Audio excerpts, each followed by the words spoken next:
مومنوں کا بھروسہ اللہ پر، لوگوں پر نہیں۔ اگر آپ کو مجھے یہ سمجھ آ جائے نا تو آپ کہہ لیں کہ آج کے بعد ہم نے خوش رہنے کا راز جان لیا۔ اب اس میں شکر کی بات ہوئی۔ شکر کیا ہے؟ جیسے شکر کڑوی چائے کو میٹھا کرتی ہے، شکر کڑوی زندگی کو میٹھا کر دیتا ہے۔ شکر کے بارے میں بہت ہی خوبصورت کوٹس ہیں، ان میں سے ایک امام ابن قیم کا ہے، کہتے ہیں کہ شکر کیا ہے؟ قید الموجود و سعید المفقود۔ قید، قید تو اردو میں بھی بولتے ہیں، موجود کا لفظ بھی بولتے ہیں۔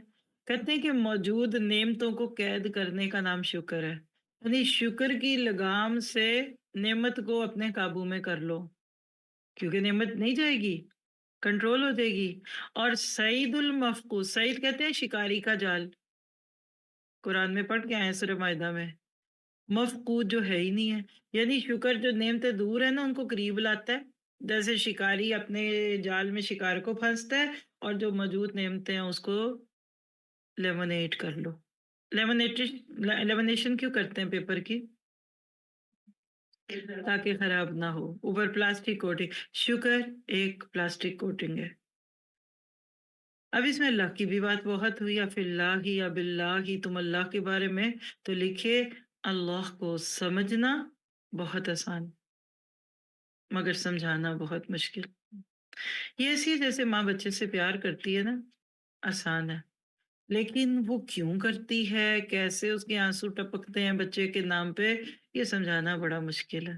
تو محبت کو لفظوں میں جب دے نا تو بات، آپ کسی کو بات کہنے لگے نا تھوڑی دیر بعد آپ کے لفظ ختم ہو جاتے ہیں، آپ کہتے ہیں میں آپ کو نہیں بتا سکتی۔ جو ایموشنز ہوتے ہیں نا یہ لفظوں کے اندر آ کر ٹھنڈے پڑ جاتے ہیں۔ اور شکر نعمتوں کو کیسے بڑھاتا ہے کہ مومن کی زندگی الحمدللہ کے گرد گھومتی ہے۔ اصل شکر صحت اور بیماری میں ایک جیسا ہوتا ہے۔ اگر آپ سوچیں، اصل شکر خوشی اور غم میں ایک جیسا ہوتا ہے، یعنی اس بندے کی زندگی میں ایک ہی لفظ ہے الحمدللہ۔ لوگ پوچھے اور کیا حال ہے؟ بیمار ہے الحمدللہ، طبیعت ٹھیک ہے الحمدللہ، دوائی کھائی تھی الحمدللہ، اگلا کہتے رہنے دو، یہ تو کچھ بتاتے ہی نہیں۔ اور کچھ بڑی بوڑھیاں تو چڑ جاتی ہیں، نہ دس نہ بتاؤ، تم نے نہیں بتانا کیا تکلیف ہے۔ بھئی کیوں نہیں؟ جیسے ایک بزرگ تھے نا تو کوئی ان سے پوچھتے ہیں کیا حال ہے، انہوں نے کہا الحمدللہ، کہا کچھ اور تو کہیے، کہا الحمدللہ، پھر بھی کچھ تو بتائیے۔ کہنے لگے میں جو بات زبان پہ نہیں لانا چاہتا تم کیوں مجھے مجبور کرتے ہو؟ یعنی لوگوں کو تسلی کب ہوتی ہے؟ جب اپنا کوئی اپنا دکھڑا رو لے ان کے سامنے، کوئی رونا دھونا کر لے۔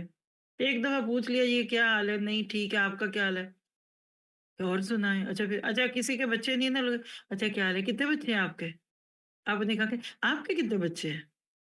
اچھا بچے کتنے بڑے ہیں؟ آپ کے بچے کتنے بڑے ہیں؟ بھی چپ کر جو، نہیں نہیں سچ سچ بتائیں۔ اچھا پھر دوائی لی تھی، ڈاکٹر کو دکھایا تھا؟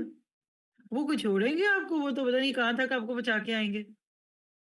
تو اللہ تعالیٰ ہمیں شکر گزار بناتے ہیں۔ ہونٹوں پہ تیل لگا کر روزے کو چھپائیں، آنکھوں میں سرما لگا کر رات کی نیندوں کو چھپائیں۔ اپنا حال چھپانا شروع کر دیں، اللہ آپ کا حال بہتر کر دے گا۔ یہ اللہ کی باتیں ہیں۔